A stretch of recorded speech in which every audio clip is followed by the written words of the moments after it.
All right, we're live. Take it away.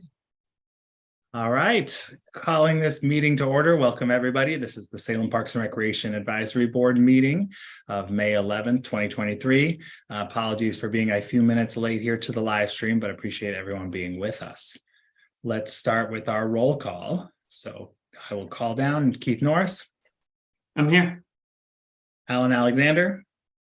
I'm here. Woody Dukes is absent tonight. Rick Hartwig. I'm here. Al Holland. We saw the, oh, and I see Joan is joining us here. All right, Debbie Miller is absent tonight. Dave Friedmaker is absent tonight, and I will give Joan just a moment to connect to audio for us.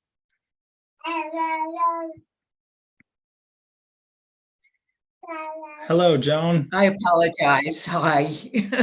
We're just getting started, so thank you. We're just doing our roll call right now, so we will mark you as here. Great timing. Thank you. All right. Well, we have a good agenda tonight. We're excited. We're going to learn a little bit more from the city manager, Keith Staley. So excited about that. I see we have Councilor Varney here as well. So we'll get some updates from council.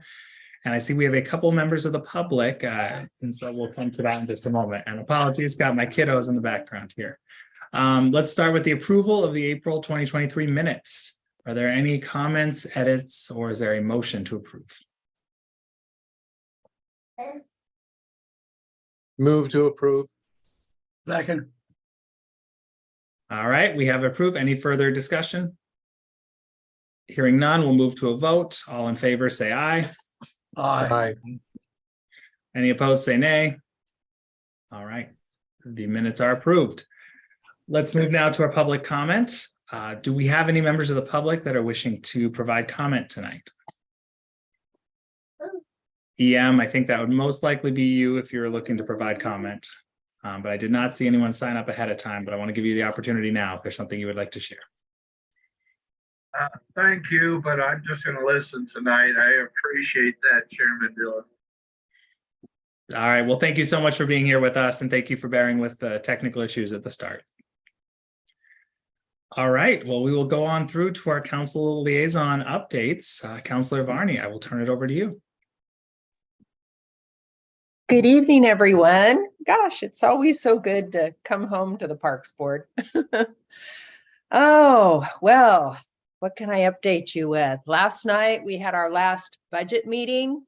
We had one scheduled potentially for next week if we didn't get through everything. But yes, we got everything passed for the budget and sent a recommendation having to do with revenue a recommendation having to do with revenue to go to the council. So it was a good meeting. Let's see, in terms of kind of parks related things, natural resources at the city council meeting Monday night, I had a motion for a letter of support for the Glenn Gibson Watershed Council grant application to complete a floodplain species assessment for floodplain areas in Salem, and that was approved. That'll be really beneficial. It'll, if the grant gets approved, basically the project is to provide an inventory of many species in our floodplains, being able to inventory threatened and endangered species. This ties into our Goal 5 natural resources inventory, and it also supports the goals and policies of Salem's comprehensive plan and our climate action plan, and also our Clean Streams, Clear Choices initiative. So that was pretty cool. I'm glad it passed. Other things I've been involved in. Yeah, go ahead. Can I just ask, is that all species, or is it focused on plants or vertebrates, or kind of, okay, all of it? Yeah, or cool. all is my understanding. After the last time I read the grant application was back in, well, quite a few months ago, but I believe that's what it was. Very cool. And could you, I missed where the grant is from, if awarded. Oh, I'm sorry, OWEB. OWEB, okay, perfect. Yeah. Everyone know the acronym? Oregon Watershed, whatever it is. No, yeah. Enhancement Board. Enhancement Board, that's what it is, yes. Yeah. Okay, the Bond Implementation Oversight Committee for our safety and livability bond. We talked about the parking lots at Minnow Brown, in case you have any questions about that. And I also see it was listed in the packet this evening. We got updates from Rob on Gear Park, what's going on with the skate park, the dog park, the picnic shelter, and with bond funds, we're also moving forward on the sports courts rehabilitation. So that's all pretty exciting to see those bond funds going to work. One thing that I think would be kind of great is if we had some signs to maybe put up when we do a project or while a project is going on, just to let the public know that these are their dollars that they approved from the bond being put to work. I think that would be wonderful. Another thing we talked about at the Bond Implementation Oversight Committee meeting is the Pringle Creek Path, which was another item that was in the bond. We anticipate, I think it was Julie Warnicki that was talking about the grant from the ODOT paths and trails that we applied for. It looks like we're going to probably get that grant. It's not official, but we are listed on, we're number 2 on the list of approved grants. And so it looks pretty good that even if they cut off the funding a little bit shorter, we're still going to get it. So based on the project score, that's looking really good. And that's about all I have for updates right now. Any particular questions or things you want taken back to council? Well, I really like the idea of the signs. I think that's a really good idea. So I appreciate you bringing that up. Other questions for Mickey? Yeah, Rick. Yeah, I'm, for years, actually decades, I've been pushing for paving of the dog park parking lot. And I'm glad to see that's going to happen. Now, is my understanding that that's not going to happen until this fall? It's my first question. And secondly, when I brought it up to somebody at the dog park the other day, they were not happy about it, saying that the pavement needs to be permeable, that it's going to be a problem otherwise, and went on and on about it. And so I didn't really know except for the fact that I didn't tell them I was on the park board. So I wouldn't get yelled at a lot. But well, we did, yeah. Oh, I'm sorry. We did talk about that quite a bit, and that question did come up. It's really expensive. And what we're doing instead of that, as part of the paving, is the development of the storm drainage, which will give us the capability to retain and treat any runoff and filter it out for water quality, so that the water that flows off the impermeable surfaces can be contained. So that's included in the project. Along with the paving is the ADA upgrades for the connections to the trails and the pathways. And there will also be bicycle parking and some additional landscaping. Oh, great. That parking lot has been so used before, more than the other 2 parking lots, and to the point that a lot of the runners would park in the dog park parking lot because they know there would be people around for security for their vehicles, and where that was not always the case in the other parking lots. And it would be this fall, from my understanding, that they're going to be starting that. Okay, Right. Because it's so heavily used during the summer. I think they want to wait until it's maybe not quite as heavily used, but there are always people there. Oh, yeah, every day. And there will be an alternate parking area, is what I understand. Well, yeah, in the past, when they've done, like, they expanded the parking lot at one point, thank goodness. And everybody had to park in parking lot number 3 and then leash their dog to get over to the park. Sometimes leash their dog to go over to the park. I'm sure that's probably going to happen again, but at least we're it'll save a lot of wear and tear on our tires and our axles of our cars with those potholes being gone. So, all right. Well, thank you. You're welcome. One thing I just wanted to flag, Mickey, from last month, were you here for all of Robert Chandler's presentation last month? I'm trying to remember if you had to step off early or not. I'm trying to remember myself, refresh my memory. He talked about some of the code updates with SRC 86, so the sound permits, and then also the tree code. And I think I still came away from that conversation with some questions about how that process was going to move forward and how SPRAB would be involved in that and whether or not it would come back to us before it goes to council.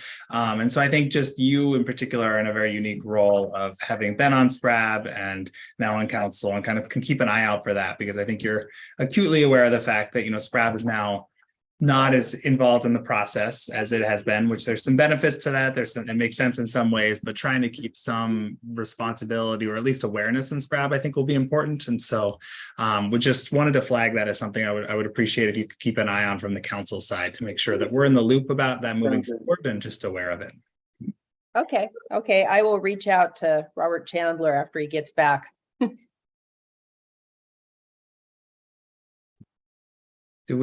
Yes, Al, I see your hand is up, but you're still on mute there.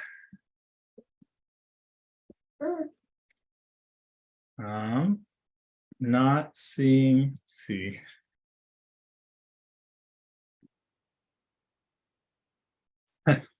There.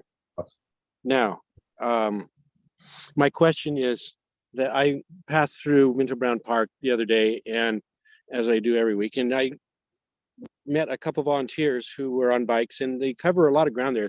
Wonderful crew supporting public use of the park. One comment was that they are not coordinated among themselves by any effort from a central office or coordinator. And so there is no way to be sure or to try to spread their volunteer hours into areas that are most effective or into geographic areas that are in most need or whatnot. And there's no assurance that every trail is covered once a week or anything of that sort. So I'm hoping that we can find a volunteer coordinator, or if Amanda Sitter is too busy to help do a chart. I think what we need really is an app for these volunteers to sign up on that has spaces for all times and trails. That's an interactive map of some sort. I would like somebody to work on that, but I think some kind of coordination of those volunteers would be helpful. Now, these are volunteers that are keeping an eye on what? There are trail volunteers that walk the trails or ride bikes through the trails of Minto Brown Island Park. So is it enforcement? Is it litter? Just general keeping an eye on things? General keeping an eye on things, as far as I know. I haven't seen a job description of their entire set of responsibilities, but they're basically a presence in the park and report things that are in need of attention, I would presume. Okay, thank you.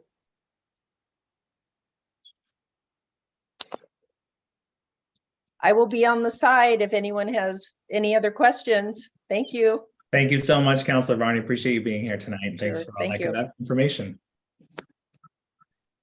Okay, well, we can jump right into our board items and presentations. I see we have the city manager just joined us, City Manager Keith Staley. We're so excited to have you here. I know I've had the chance to talk with you a couple times now, but very excited to hear about all the updates happening in the city right now with restructuring and the hiring and everything with your grand vision. So please, the floor is yours, and look forward to hearing more.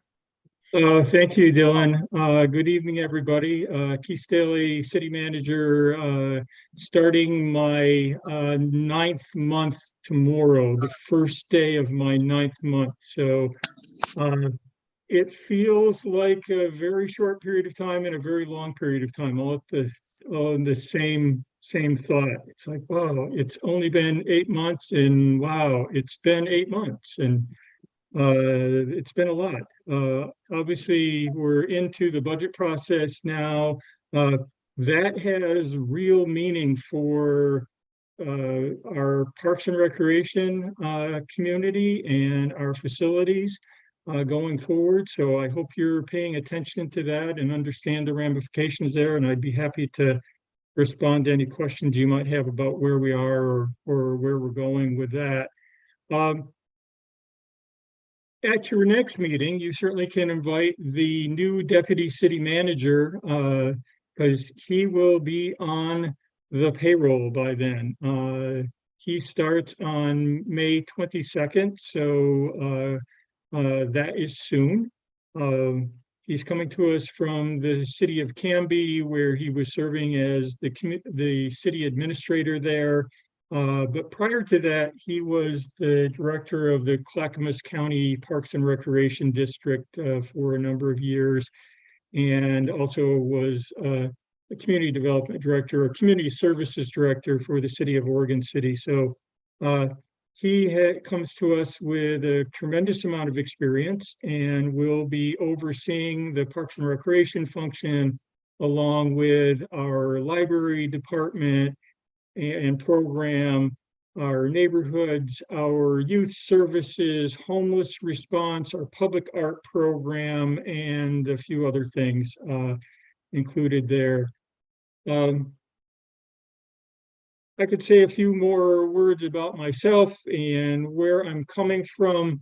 I think that parks and recreation are the foundation of our community and the foundation of our economic development activities. When you think about what brings quality of life to a community, for me, it's our parks and our recreation facilities.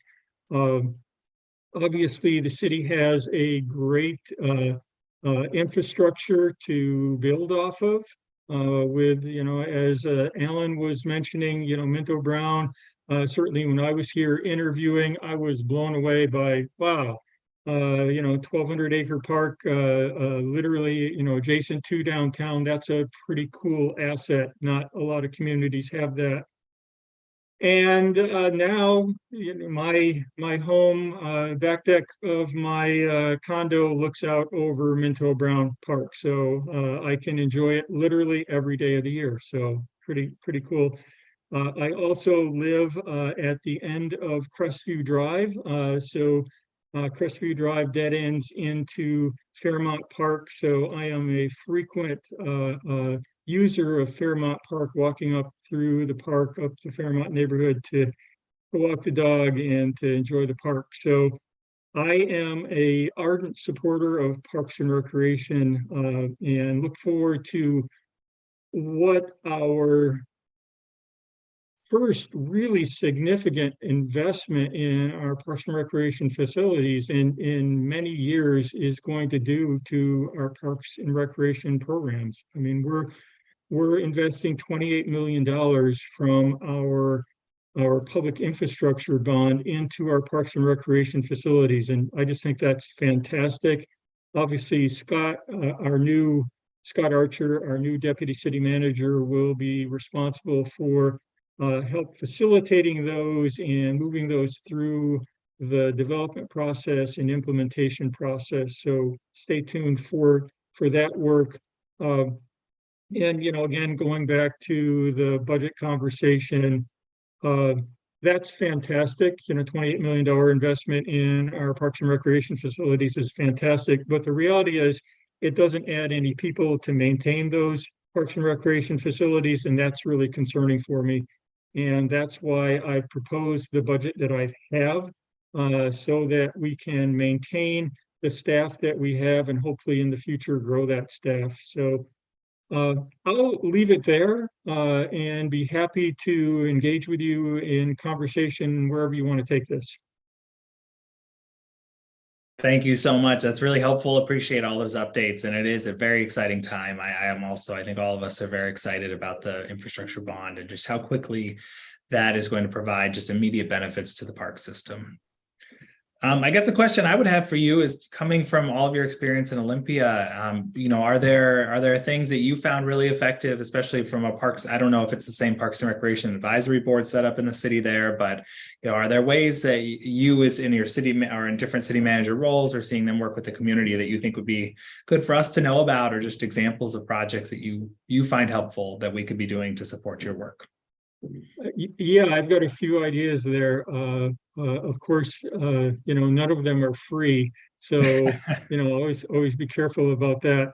Uh, Olympia was really fortunate. When I got to Olympia, I was there for 18 years as the assistant city manager and community development director. I was not responsible for Parks and Recreation there. I was merely somebody who really enjoyed the facilities and services that were offered by our Parks and Recreation department. But what I saw in 2015 was the city of Olympia, the voters there established a Metropolitan Parks District that set the Olympia Parks and Recreation Department on a trajectory to become an extraordinary engine of community well-being and economic development and vibrancy for the community.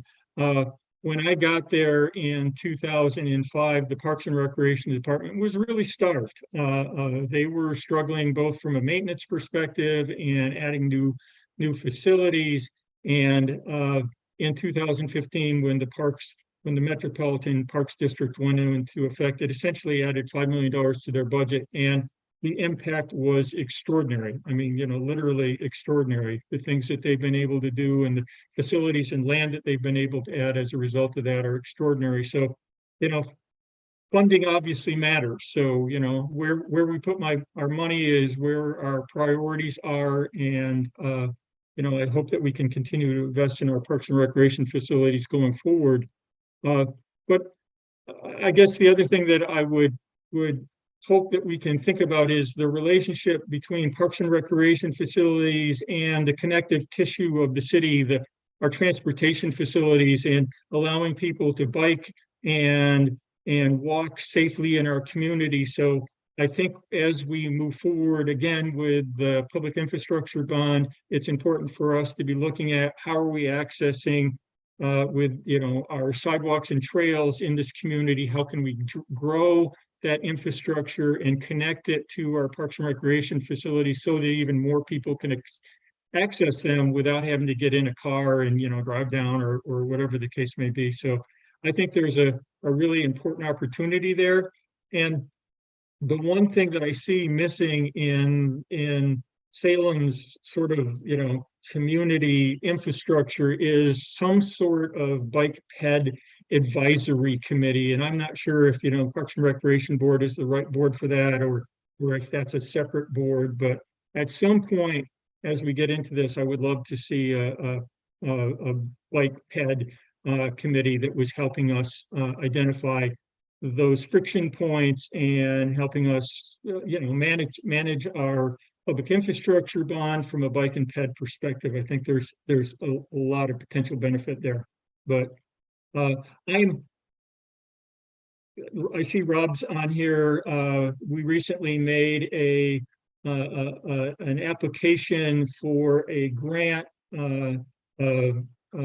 through BPA, Bonneville Power Administration, for a conservation funding project to purchase around 400 acres over on the west side of the Willamette River, just south of Wallace Marine Park.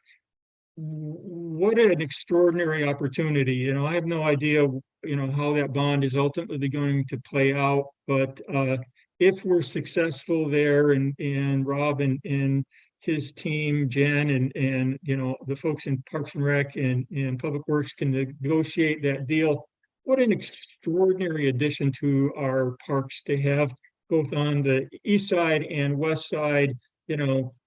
On the west side, we would then have, well over 500 acres of parks on the riverfront, and then on the east side, over 1,200 acres. So, approaching 2,000 acres of parks along the Willamette River, that would be an extraordinary step forward for us. So that's something that, you know, I'm keeping an eye on. Obviously, there's economic implications associated with that, which, you know, are concerning, but I think the opportunity is too great to not to step forward and to throw our hat in the ring.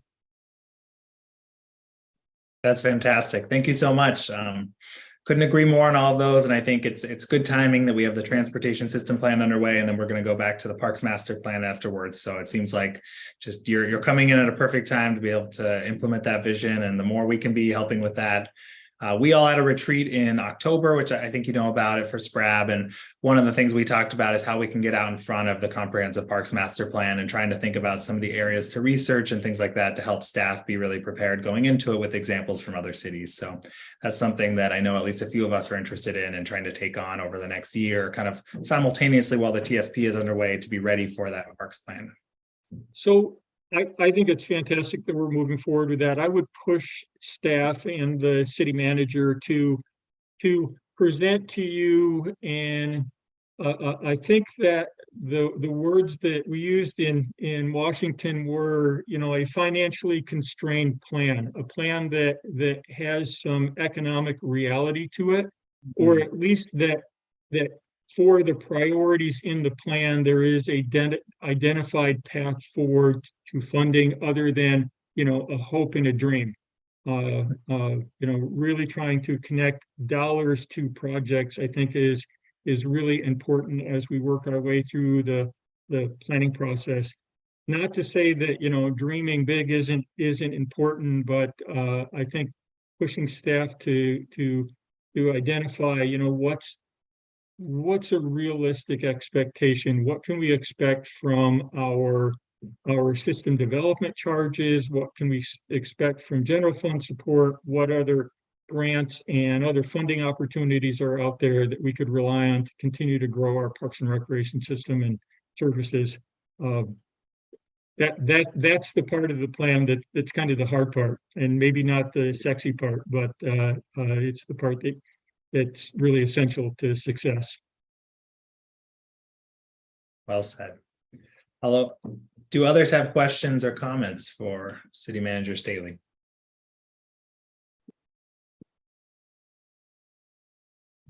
Yes, Al, let's try and do the ask to unmute here, see if we can get you going. I am very encouraged, Mr. Stolly, by the emphasis you put on the bike ped committee and the good that they can provide. I share that hope. I anticipate Salem eventually matching the goals in parks of Eugene, which has bike paths on both sides of the Willamette within their city with 3 interconnecting bridges. So if we had something similar, we would have a bike path from Kaiser Rapids Park south to below the Salem Golf Course, probably even on Mitchell Brown, way out there on that side, and equally on the west side. It's possible, and the way that you're talking is moving in that direction. I'm encouraged, and I thank you for the efforts. Thank you. For sure. Thank you. The piece of property that I spoke about north of Wallace Marine, and Rob can correct me if I'm wrong, but I think it lines up with the northern or the southern piece of that property lines up with Kaiser Rapids Park. So maybe there's a bridge in our future, a pedestrian bridge. Is that am I remembering that correct, Rob? Hi Keith. Rob Romanak, Parks Planning Manager. Not quite. It right across the way from the proposed River Bend acquisition project is kind of the northern part of Salem, and Kaiser Rapids is quite a bit further just to the south. Okay. Yeah, there still may be some pedestrian connectivity potential in the future we could explore. That would be a lot of fun. Keith, I was going to ask about Great name, by the way.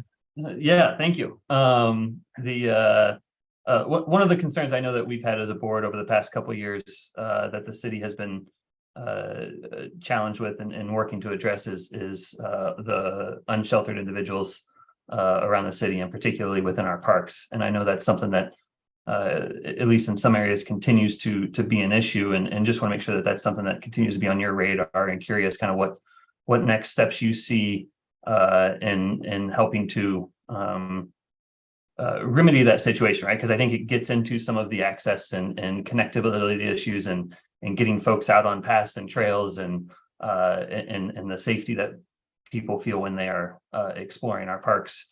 And thinking particularly about Wallace Marine Park being a kind of perpetual challenge there as well. I play in the softball leagues, right? And sometimes there's smoke hanging over the softball fields as we're playing, and that sort of thing. So just curious kind of what your thoughts are on the direction of that particular challenge related to our parks.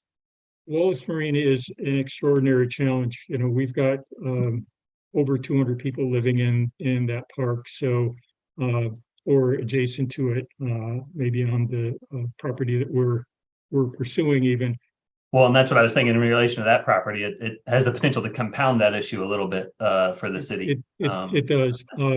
So I don't have a solution to the individuals that are over there. You know, I have grave concerns about them being on the property, and I have grave concerns about going in there and forcing them off the property. So that's a challenge that I haven't figured out a solution to yet. But what I am proposing in this year's budget is inclusion of 2 new park rangers. So we would increase our park ranger staffing to 3 individuals. When I started looking at the budget that I proposed, I'm calling it our Safe and Secure Communities Plan. And we're proposing to increase our operations fee by $5.50. And I know that's a lot. And we're also talking about next year adding a employee paid payroll tax that would generate about $20 million a year. And again, I know that's a lot, and it's a really hard conversation, but what I've proposed in the 2024 budget is increasing the operations fee and using those dollars to fund 2 new parks rangers, expanding our code enforcement function to add 2 new code enforcement officers, expanding our SOS team, our sustainability and outreach team, so that we can have 7-day-a-week coverage with the SOS team, adding security to our parking structures so that we can take back our parking structures and make sure that people are comfortable and safe using those facilities. So that's, you know, where I want to start this conversation from, is by adding those individuals. And I agree that parks are for everybody, and that when people are living in them, they become for just the people who are living there, and that's not compatible. So we're going to have to deal with those incompatibilities. And I want people to feel safe when they're visiting our parks. They should feel comfortable, you know, walking through our parks. Really, you know, any time that they're open, they should feel comfortable being there. And my hope is that by having a couple more park rangers covering literally, you know, 2,000 acres, 91 parks, one person cannot do that. So my hope is by, you know, literally adding 2 more people, 80 hours a week, that will have much better coverage there. And they'll be able to connect with the police department and help the police department target their resources way more effectively.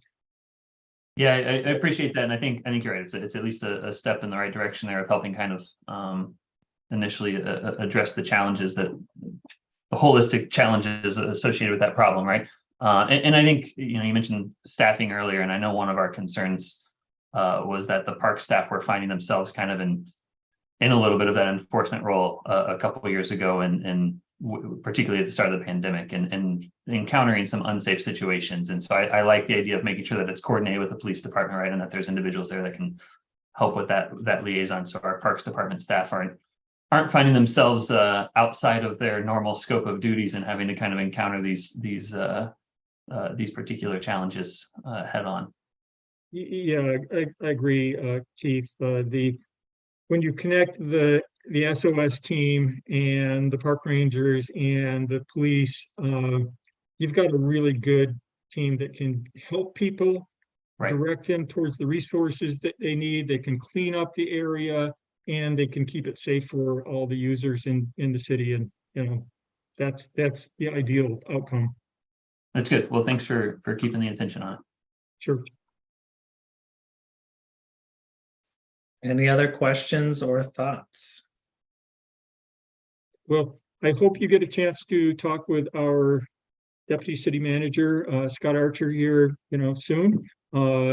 Please feel free to, I suspect he'll be attending your meetings on a pretty regular basis to get to know you all and get to know what your concerns and issues are. So that will certainly help me. And I think it'll help you as well. Wonderful. Well, thank you so much for being here tonight, Keith. Really appreciate your time and appreciate you making the effort to be out on the board. I know you've been all around the community, so great to see you here. Yeah, thank you. I'm Thank gonna sign off here. Completely understand. All right, thank you. Bye. Take care. All right. Well, next on our agenda, we have Fairview Park Development Update. It says Raymond Joseph, but I don't see a Raymond Joseph. So I'm going to assume, Rob, that you're going to take that one. That's right. Unfortunately, Raymond wasn't able to join us this evening, but I am very pleased to announce that we have a new senior park planner on board. He's been with the city for 3 weeks now and doing a good job. And he's going to be working on the development project out at Fairview Park.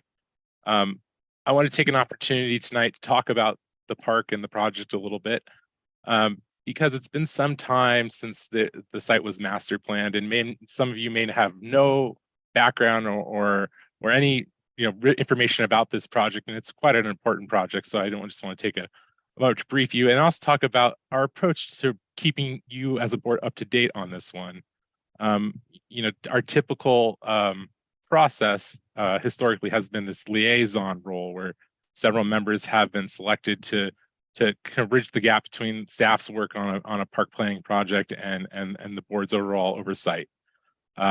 This is not a master plan update, the project we're proposing to do there, but we are going to take a look at the park master plan that was completed in 2016 and refine it and give it a higher level of detail. So it has a lot of the parts of a master plan update, and the process will look similar to, for say, what we did recently for Woodmansee Park. But we don't have liaisons identified in the work plan. So we're going to take this as an opportunity to try something different. Ray and I are going to come to the whole board. This is just the first opportunity. We plan to do several times over the next few months to update you all on the process and the progress at key milestones throughout the way. So you all can be engaged and aware, and can also help us spread the word of the project broadly through the community. Now, with that intro, I'll just talk a little bit about Fairview Park. Fairview Park is located in the inside what's called the Fairview area, or the former Fairview Training Center in the Morningside Neighborhood Association. And I'm going to share my screen in a moment. I'll show you a map and also show you the park master plan. Before I do that, there's a little more context. It is an undeveloped community park. And what that generally means, for just as a refresher, is that it's a park that's going to have facilities to serve the whole city. It's not going to be for the nearby residents exclusively like a neighborhood park. It will also, though, be the neighborhood park for the nearby residents. So it will have basic recreational amenities like playgrounds, like walking paths, but it will also have some things that we wouldn't put in a neighborhood park, for example, a dog park that will attract residents from a wider area. So it's a great opportunity. Our current park system master plan tells us that we should prioritize the development of community parks. So this is an example of that moving forward. I'm going to share my screen now, and I'm going to, let's see here.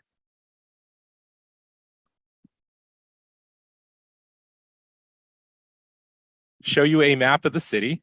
I just want to orientate everyone to where Fairview Park is, just so we're all on the same page. Fairview Park is located in South Salem in the Morningside Neighborhood Association. So I'm going to zoom in on just this area right here.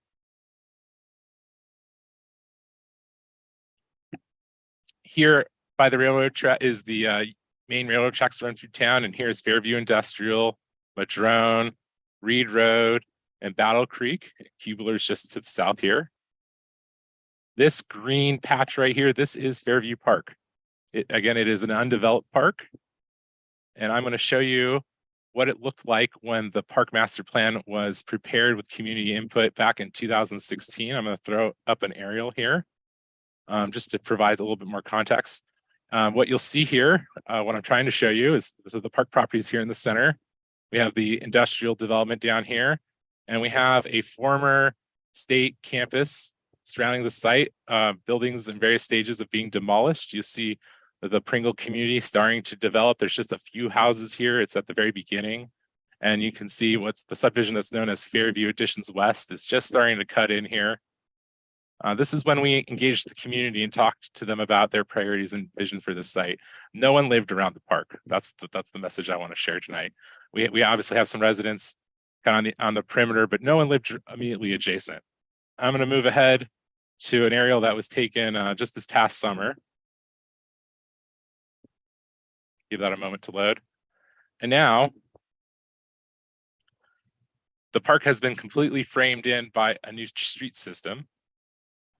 Since 2016, a portion of property here at the corner of what is now Lindbergh and Strong Road has been donated to the city. So we have a new expansion of the park that we have no plans for yet. This is a subdivision called Strong Heights. If you went out there today, you would see homes that are about halfway constructed. So this is all being built in. Across the way here, we have multifamily housing. We have apartment buildings. More apartment buildings under construction here. More apartment buildings under construction here. We have Strong Heights, another subdivision up here that's rapidly growing. The point I'm making is we now have neighbors. The park is needed to serve people who live immediately nearby. It's going to be their basic source of recreation. So, implementing a plan created in 2016 without their input just at this point seems inappropriate. So we want the intent of the work that we're about to do moving in the summer is we're going to be checking in with the community and identifying their priorities. Wrong one there. Okay, so now this is the site plan that was identified in the park's master plan. You can see it anticipated the development of Lindbergh Road and anticipated the development of Strong Road and connections to those communities that we knew were going to come along eventually. It features some, as I spoke before, some facilities that you wouldn't find at a community park. We have sports fields. We have a dog park. That's what's up here. We have a pickleball court complex, 4 of them. We have a basketball court. We have a history plaza to talk about the history of the site, both kind of more recent history as well as going back in time immemorial and the first people that had used the area that's now known as Salem. So we have a lot of history we can interpret at this site. It's a very rich area in that regards. We have a community gathering space with a large cover shelter here to maybe do concerts and things like that. So it's a very full master plan. We're not proposing to, like I said before, update it, reopen what's going to be in the park as much as to prioritize what's going to be developed and to refine those elements in more detail. Let me give you an example of what I mean by refine. When this master plan was prepared, the people working on it at the time didn't think too much about how we would treat stormwater. A little while ago in the meeting, there was discussion about Minto and the parking lot and the need to treat and capture the runoff from the impervious surfaces. There is no room set aside in this master plan to do that. Unfortunately, the place to do that in this park is the low spot, which is where the dog park was located. And the dog park and stormwater management facilities aren't really compatible. So we're going to have to figure that out. That's just an example. There's a space issue. There's also a compatibility issue there. So that dog park, which is funded by the bond, needs to move. It needs to find a new location in the site.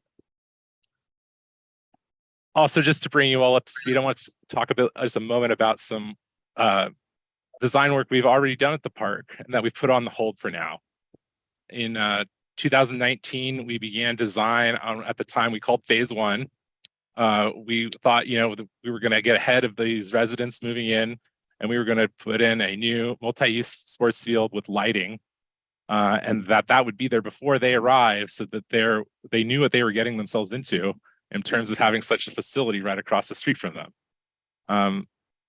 Best intentions. We did this design work just far enough to get a cost estimate together to know that we did not have enough funding, and we didn't have a path to have enough funding to develop this project in a timely manner. So we put it aside, and it's been a few years, and now it's time to basically start over again.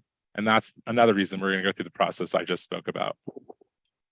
So looking ahead, we have a request for proposal out right now. We're going to bring on a designer to assist us with some robust community outreach, as well as the actual design work. And it's going to be a great opportunity to engage the community in some of that design work. So for example, if the community prioritizes the play area that's envisioned in the park, we'll be able to have some design charrettes with the community to detail that play area in more detail. The master plan talks about nature play elements. Well, what does that mean? So we'll be able to explore that a little bit with the community in the months ahead. And then at the outcome of this process, we're hoping to have what we're going to call a phasing plan. It's going to be a playbook for us to say, knowing that we have X amount of dollars, what will the first phase be? Weighing the economic component, the public priority component, and also logical construction sequencing of the park to make sure we're being efficient with public dollars. So that's the kind of work we're diving into right now. I'm really excited about it because it's going to be a brand new park, and it's going to be serving some people who have no park anywhere nearby. And so I'm just really excited about it. And I wanted to bring you up all up to speed tonight, so you're aware, and knowing that we're going to come back several times to keep you updated. Right before we actually start public outreach, we're going to come back to you and let you know what that's going to look like, for example. And then we'll come back and we'll let you know what we heard in the first round of public outreach.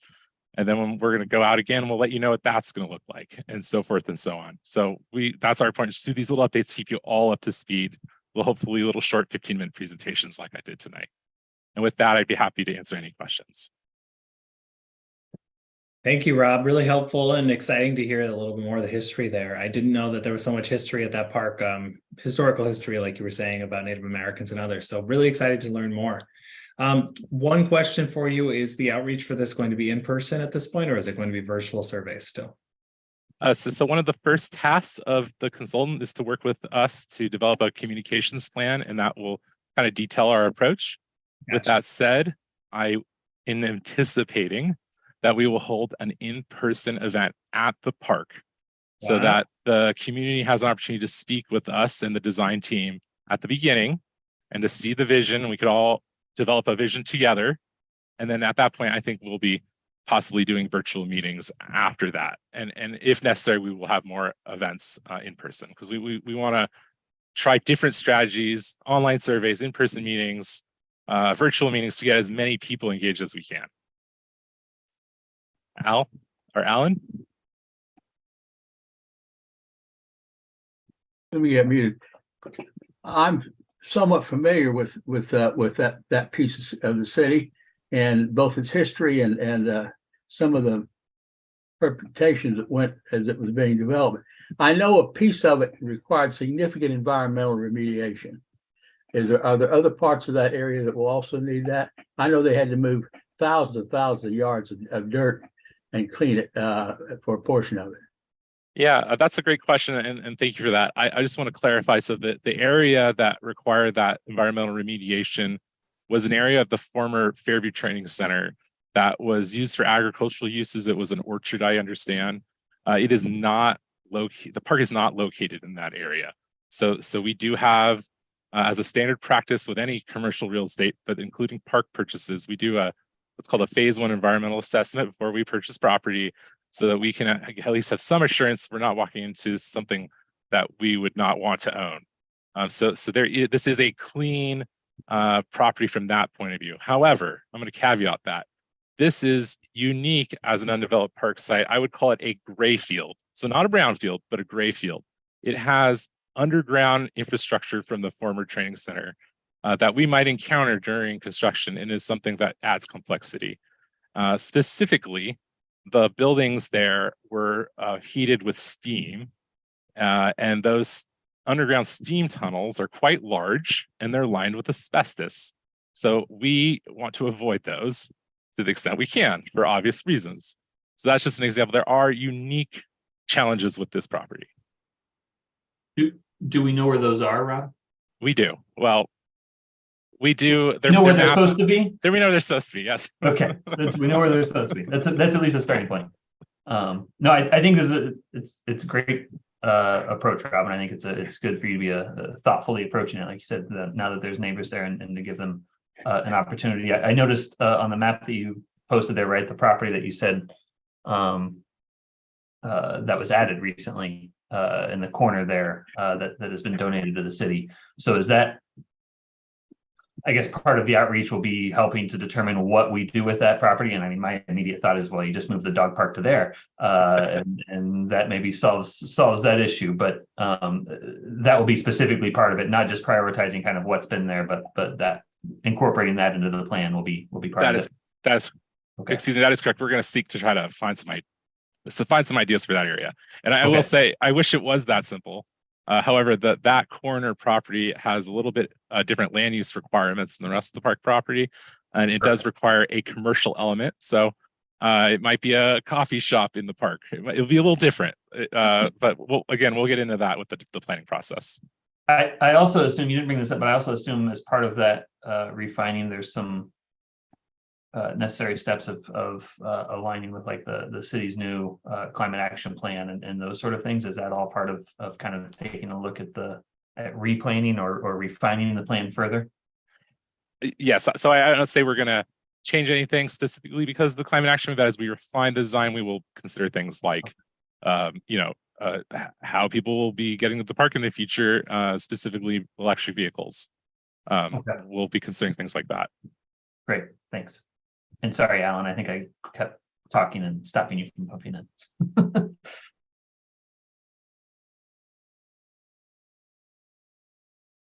Is it okay to ask another question? Yes, please go ahead.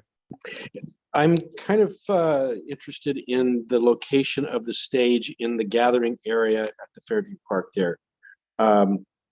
It's facing to the westerly generally, in the same direction that in the distance there are a lot of housing that has been added to that neighborhood. I'm wondering if it would not be advantageous or possible to relocate that stage onto the west side of the open area, so the music and loudness is directed towards the industrial area to the east of the park rather than to the residential area. Yeah, Al, that's a great suggestion. So thank you for that. We can look at that. I can tell you, I believe I understand the rationale of the original master plan there, though. It is a view of the mountains, the Cascades, from that location. So if you can imagine, you're sitting there enjoying, something in the summertime, and you're looking in the back. What you're seeing behind the stage is essentially the mountains. Not a bad idea, though. And I'll also add, behind you is a pretty significant grove of trees that would sort of buffer some of that impact, but not to say it wouldn't be completely mitigated. Okay, just a thought.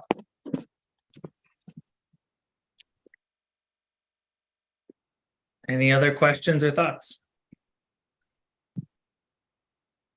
Well, thank you, Rob. I appreciate this. I like that you guys are trying something new, and I'm excited to hear when the date is set for the event in the park and just hearing about the updates as they go.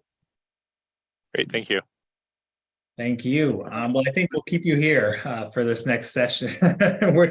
You're on deck again. I think we want to talk about the neighborhood association outreach assignments, and we're going to get there next too, but on the Parks and Recreation via social media, I know there was a comment early on, I think you or Nancy had made about possibly postponing that one. Is that still the case? Or? Well, if I may, there is actually something I would encourage the board to, I want to give an update on 90 Parks 90 days, the initiative from the mayor. If now or later, it's up to you. Just wanted to make sure that was still an agenda item. So let's start with the outreach assignments, and then we'll go to the social media. I think they'll both be fairly quick. So if you want to pull up that shared screen, Rob, if you don't mind, I'll kind of give the quick preface. So I think a majority of folks were able to submit their ideal outreach assignments. That when the idea, once again, being that we can talk to neighborhood associations So this is a draft that Rob put together, and there's a few in there like myself that I'm willing to kind of go anywhere, and staff assigned a few. And so this will be distributed to everyone where you can give any personal feedback if something doesn't feel appropriate. I know that it was added in whether it was hybrid or Zoom or in person only since I last saw it. So thank you for adding that. Okay, perfect, for zooming in. And so that may impact what people's abilities to attend, whether it's if you're not able to go in person for some reason. So we can definitely do some shuffling here. But I would, in just a second here, I would encourage you all to share any immediate reactions to this or any concerns. And then, as mentioned, we can all take time to look it over with the hope of starting these this summer. And just to reiterate the expectation here, with the slides that we have and the resources, you by no means have to feel like you are the expert on all things parks going into this, but really going in with some basic information, especially the SPIF grant process, which is very pertinent to all the neighborhood associations. And then more than anything, providing an opportunity for the neighborhood associations to share feedback for you that you can then bring back to SPRAB, to city staff, and be that conduit to help to get questions answered. I think there's hopefully going to be an appetite for that. I don't see it being that long of a presentation, and hopefully in many of these cases, they are hybrid or Zoom, which means that you can jump in and jump out, and hopefully for a limited amount of time, we can have a pretty big impact on spreading the word about SPRAB. So Rob, I guess I'll turn it over to you if there's anything you want to note about how you design this or anything in terms of the columns, and then otherwise I'll open it up to the board. Yeah, just real quick. But this is my attempt to create a schedule for everyone. By no means am I intending to assign you places you don't want to go to. I have a little familiarity with each one of you. So if I knew you're familiar with neighborhood association, or if you let me know you're interested in a neighborhood association, that was my priority, was to line you up there. Beyond that, it's just a first pass. So if we could happy to make changes. Well, thank you for doing that. I'll open it up to the board. What do people think? Do your assignments feel doable to you? Do people have any other questions or thoughts?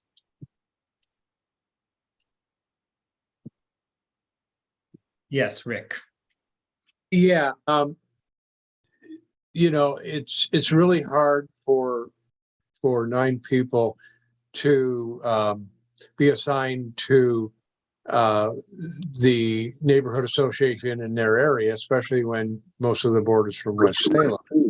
But I think it would help if we also got a list of, if for example, I'm down for Morningside Neighborhood Association. I'd have to really look to find out what parks are in that neighborhood association. Are we going to get a list of the parks in our neighborhood associations, so to prep ourselves for our presentations? Or Dylan, may I? Yes, please. Oh, yes. So, great question. So the city's website has a whole section on neighborhood associations.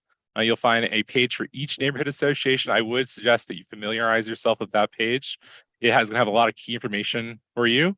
It's going to have the chair's name and their email address, which is going to be critical because that's how you request to be on an agenda.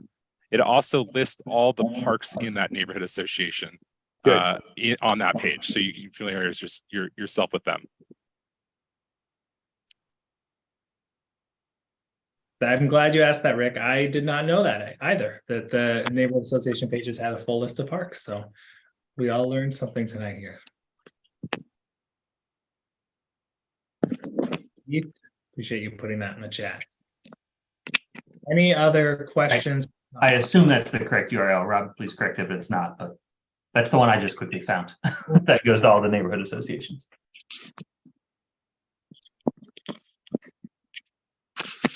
It's a little hard for me to see the chat while I'm sharing my screen, so I'm going to unshare.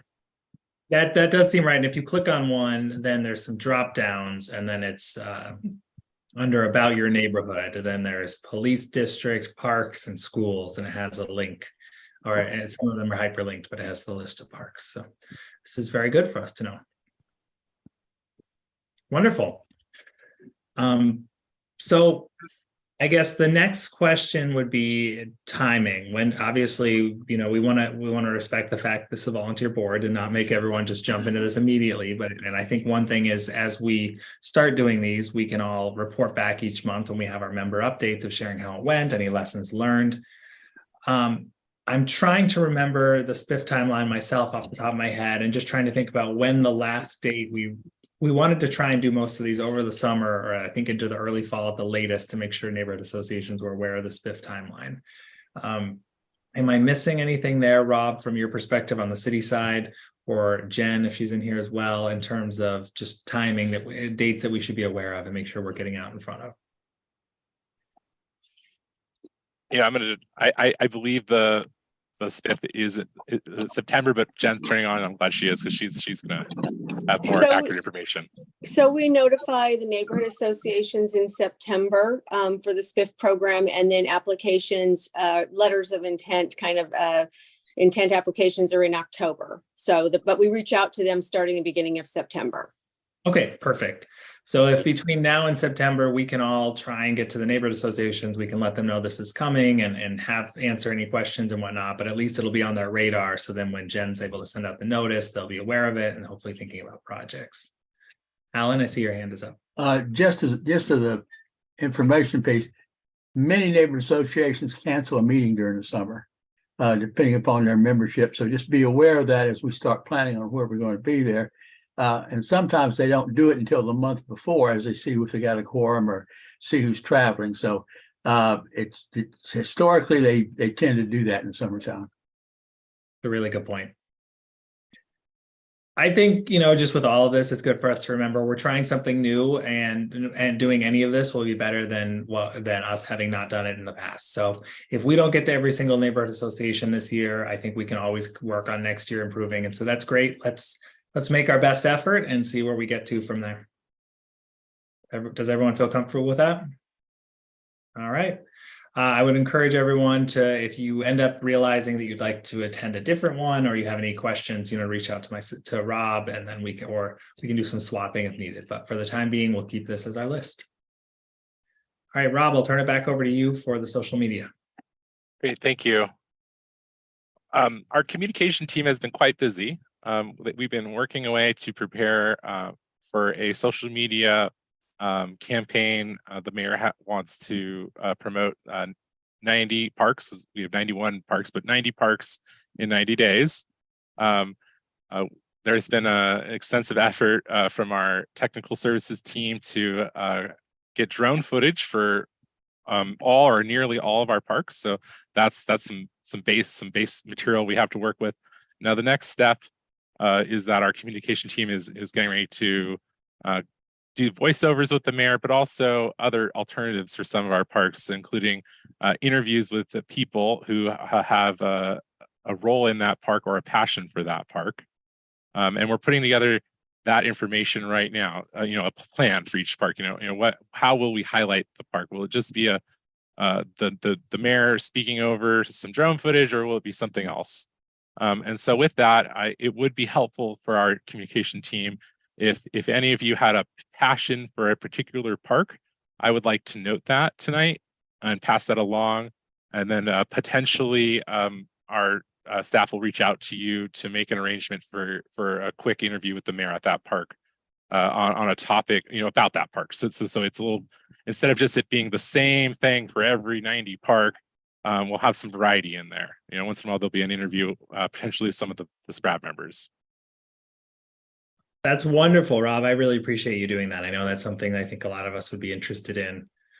So thank you for thinking of it. I guess, do you want us to follow up? We can tell you tonight, and then should we just email you if there's other ones we think of as well? Yes, if you know right now what you want, please let me know. You chat, or just any way you want to, or you can follow up with me at any time. Well, I'll just note that my wife and I have been getting into our stroller running with the twins again at Minto. And so I got to see Councilor Varney there last weekend. So I would welcome that. And then also I live pretty close to Orchard Heights. And so we've gone to the playground there a couple of times now. So both of those would be fun ones for me if those were options. I can see Eagles View out of my window right now and walk to it daily. There's only a soft path there, but it'd be great to. But so much potential. Oh, well, that's an opportunity to talk to the mayor about the master plan that was approved just a couple years ago. There you go. And the future potential of the park and the development around this within this new neighborhood. So if there was one, that'd be the one that I go to on a daily basis on a dog walk.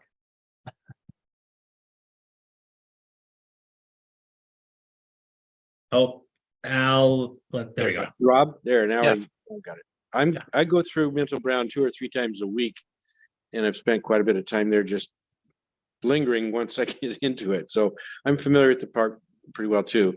But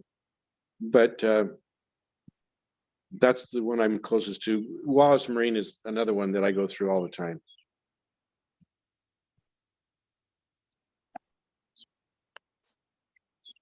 But having visited all of them at one time or another, I'm willing to talk with somebody about anything.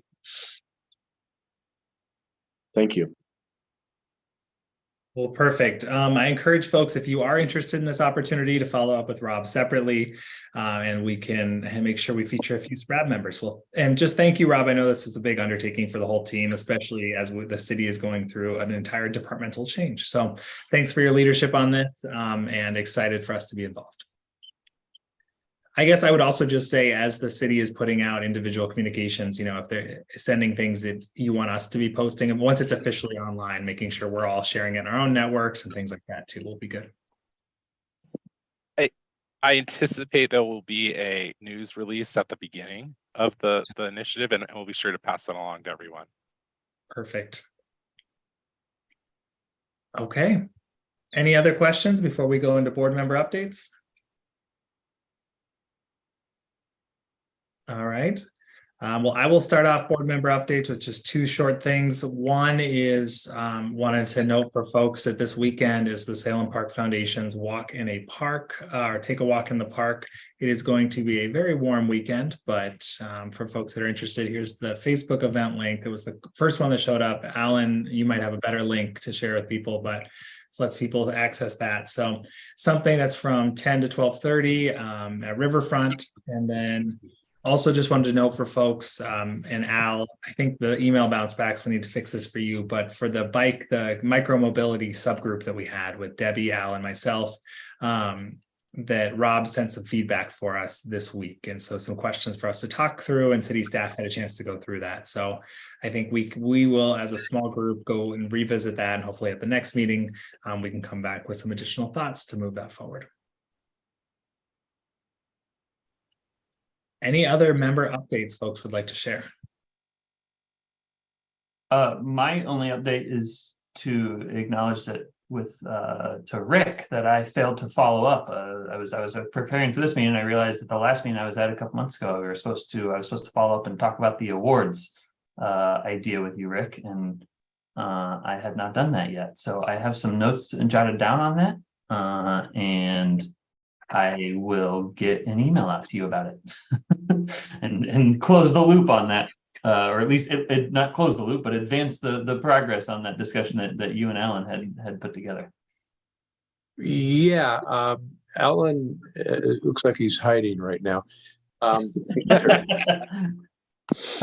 Yeah, Alan was gone for quite a bit, and I have been really tied down with a puppy that is taken all my time. We'll have an update for next month. How's that? Yep.